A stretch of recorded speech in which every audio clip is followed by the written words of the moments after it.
Hello students, हम लोग करने वाले हैं क्लास 11 केमिस्ट्री फर्स्ट चैप्टर।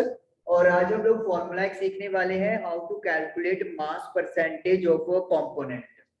जैसे यहाँ पे आपके पास क्वेश्चन क्या है, solution is prepared by adding 2 gram of substance A to 18 gram of water.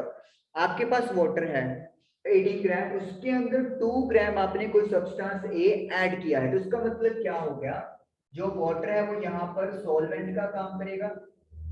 Mass of water bracket में लिखेंगे हम लोग सॉल्वेंट, दैट इज 18 ग्राम, ये है। और क्या चीज भूल रही है, सब्सटेंस ए, तो इसका मतलब mass of solute, this is equal to 2 gram, यानी कि ये चीज इसके अंदर घुल रही है, सब्सटेंस ए। इधर हम लोग लिख लेते हैं सब्सटेंस ए जो सॉल्यूट का काम करेगा। तो इसका मतलब क्या है, जो सॉल्यूशन का मास है यानी कि total mass, that is equal to 18 plus 2 20 gram. तो ये हमारे पास टोटल मास निकल के आ गया, मास ऑफ सॉल्यूशन। उसके बाद हमें कैलकुलेट करना है मास परसेंटेज ऑफ सॉल्यूट। अब देखिए मास परसेंटेज निकालने का फॉर्मूला क्या होता है, मास परसेंटेज ऑफ सॉल्यूट की बात कर लेते हैं। यहाँ पे सॉल्यूट निकालना है तो उसका फॉर्मूला क्या होता है, नोमिनेटर में हमें लिखना होता है मास ऑफ सॉल्यूट, यानी कि सॉल्यूट का मास, डिवाइड में होता है टोटल मास या फिर mass of solution multiply by 100। तो यानी कि अगर मुझे मास परसेंटेज सॉल्यूट का कैलकुलेट करना है तो ऊपर सॉल्यूट का मास और नीचे total mass multiply by 100। Solute अपने पास कितना है 2, टोटल है 20, मल्टीप्लाई बाय 100, तो ये आपका कट गया। यू आर गेटिंग 10 मीन्स 10%, यानी कि सॉल्यूट का जो परसेंटेज है वो 10% आया है। तो इसका मतलब क्या है, सॉल्यूट अगर 10% है तो सॉल्वेंट कितना होगा 90%। उसे अगर आप कैलकुलेट करना चाहते हो फॉर्मूला से तो इधर आ जाता है मास परसेंटेज ऑफ सॉल्वेंट, यानी कि जिसका आपने परसेंटेज कैलकुलेट करना है उसके मास को आपने ऊपर लिख देना है। अगर सॉल्वेंट का कैलकुलेट करना है तो सॉल्वेंट का लिख देंगे, नीचे सेम रहेगा टोटल मास मल्टीप्लाई बाय 100। तो इस तरीके से you calculate the mass percentage of any component in any solution. तो ये हो गया आपका न्यूमेरिकल डन। नेक्स्ट फॉर्मूला सीखना है मोल फ्रैक्शन का और कैसे उसे यूज करेंगे। न्यूमेरिकल देखिए क्या है, calculate mole fraction of 20 gram of C2H6O2, ये इथाइल ग्लाइकोल होता है, इन अ सॉल्यूशन ऑफ वाटर, पानी के अंदर इसको सॉल्युबल किया गया है और वाटर का अमाउंट 80 ग्राम हमने लिया है।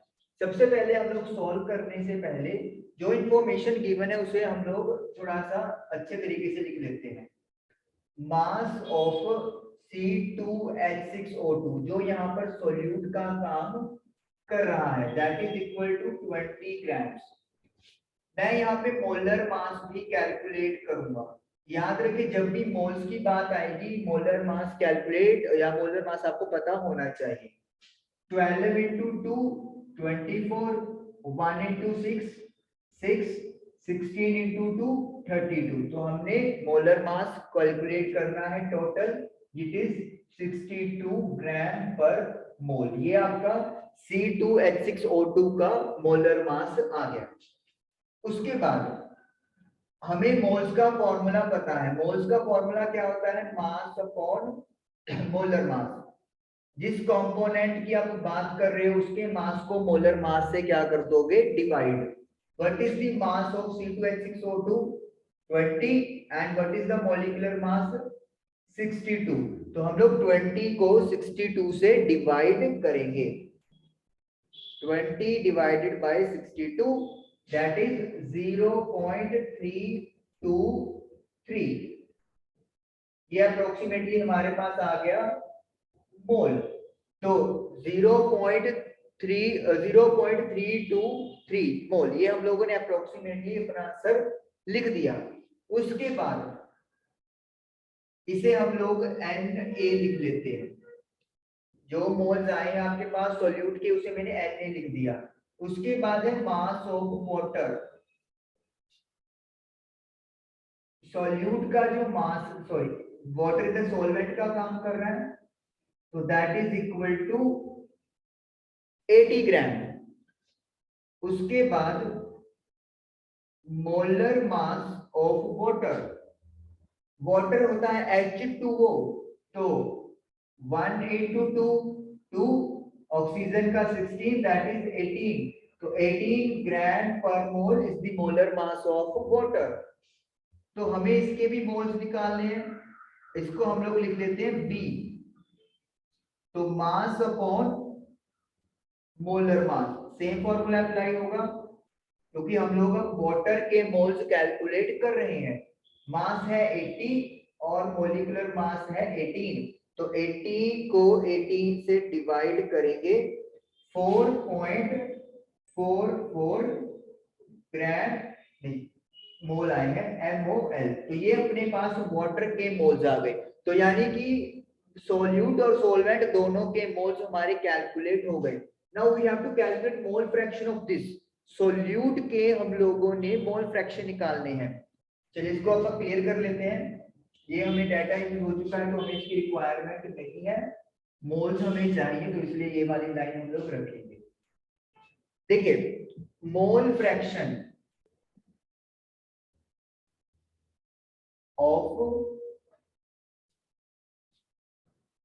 C2H6O2, हम लोग इसके लिए सिंबल XA यूज कर लेते हैं, क्योंकि हमने मोल्स के A लेट किए हैं, तो मोल फ्रैक्शन भी A से डिनोट कर देंगे, X लगा देंगे।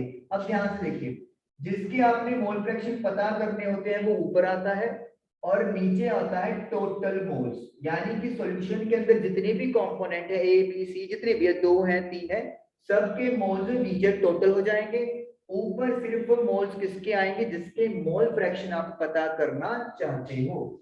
तो N ऑफ A 0.323 डिवाइडेड में टोटल 4.44,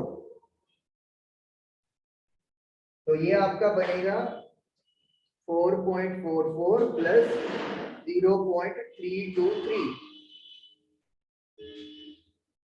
4.763। तो हम लोग क्या करेंगे, अब इस लाइन को हम लोग इरेज कर देते हैं,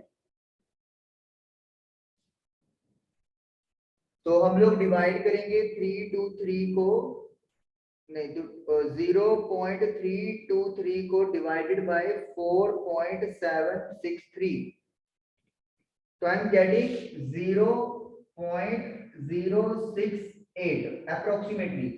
मोल फ्रैक्शन की कोई यूनिट नहीं होगी, क्योंकि ऊपर भी मोल्स है नीचे भी मोल्स है, तो डिडक्ट हो जाता है 0.06। Yes we are getting the right answer, ये हमारा आंसर बिल्कुल सही है। अब सपोज करो आपको वाटर के मोल फ्रैक्शन पता करने होते, तो XB ऊपर आपके पास आते हैं वाटर के मोल्स और नीचे क्वांटिटी सेम रहती, that is total number of moles Na plus Nb।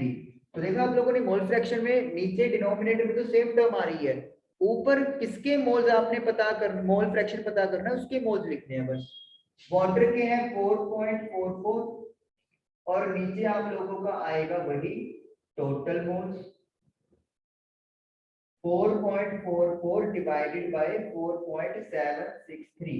तो जब आप इसको डिवाइड करेंगे अब 4.44 डिवाइडेड बाय 4.763 0.932, तो ये आपके पास 0.932। Yes we are getting the mole fraction of water is this.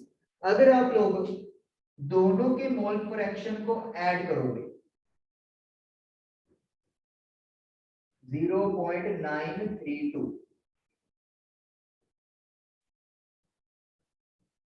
You will get 1, ये अप्रोक्सीमेट 1, क्योंकि अगर यहाँ पे थोड़ा सा कई बार हम लोग क्या करते हैं राउंडिंग में थोड़ा दिक्कत हो जाता है, 0.99 आ गया ये 1। तो आपको याद रखना है कि जो सॉल्यूट और सॉल्वेंट का मोल फ्रैक्शन है, mole fraction not moles, mole fraction का सम जितने भी होंगे 1 2 3 4, जैसे यहाँ पे 2 है, उनका सम हमेशा 1 बनेगा। इसका मतलब क्या है, अगर आपको एक कंपोनेंट का मोल फ्रैक्शन पता चल गया, 2 कंपोनेंट है सॉल्यूशन में, तो आप दूसरे का कैसे फाइंड कर लोगे, डायरेक्टली 1 में से पहले वाले का मोल फ्रैक्शन माइनस करके। और अगर आप लोग उसको इंडिविजुअली कैलकुलेट करोगे तो ऐड करके 1 आना चाहिए, इससे आपके आंसर की भी एक तरह से वेरिफिकेशन हो जाएगी।